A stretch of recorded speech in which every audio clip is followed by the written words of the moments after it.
This is YK. ఈరోజు నేను ఒక టాపిక్ 1 minute లో చెప్తాను. అమెరికా ఎందుకు నెంబర్ 1 దేశం అయింది చెప్తాను.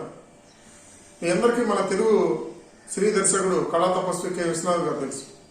ఆయన గారు ఒకసారి సాగర సంగమం స్వాతిముత్యం సినిమాలు తీసిన తర్వాత ఒక ఇంటర్వ్యూ ఇచ్చారు. ఆ ఇంటర్వ్యూలో విలేకరు ఏమడిగాడంటే, ఇంత అద్భుతమైన సినిమాలు తీశారు, ఇన్ని తిరిగితాట్లు మీకు ఎక్కడి నుంచి వచ్చినాయండి అని అడిగారు. ఆయన ఏం చెప్పారంటే, సాగర సంగమం అంటే డ్యాన్స్ వచ్చినటువంటి కమల్ హాసన్ తెచ్చుకున్నాను, అదేవిధంగా జయప్రదం తెచ్చుకున్నాను, మ్యూజిక్ కోసం ఇళయరాజాని తెచ్చుకున్నాను, అలాగే స్వాతిముత్యానికి సంబంధించి కమల్ హాసన్ని, రాధిక, ఇలా ఏ రంగంలో తెలివితేటలు కలిగిన వాళ్ళందరినీ ఒక చోట చేర్చాను. తెలివిగల వాళ్ళందరినీ ఒక చోట చేర్చడమే నా తెలివితేటలు తప్ప నేనేం తెలియగలని కాదు, ఇదే నా విజయ రహస్యం అని ఆయన చెప్పారు. అట్లాగే అమెరికా ఏం చేసింది, ప్రపంచంలో ఉన్న తెలియగల వాళ్ళందరినీ గుర్తించింది, వాళ్ళకి కావాల్సినవన్నీ ఇచ్చి ప్రోత్సహించింది, వాళ్ళ అద్భుతాలు సృష్టించారు, వాళ్ళు నెంబర్ 1 అయ్యారు, ఆ దేశం కూడా నెంబర్ 1 అయింది.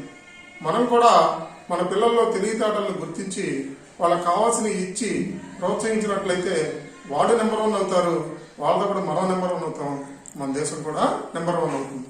Thank you for watching.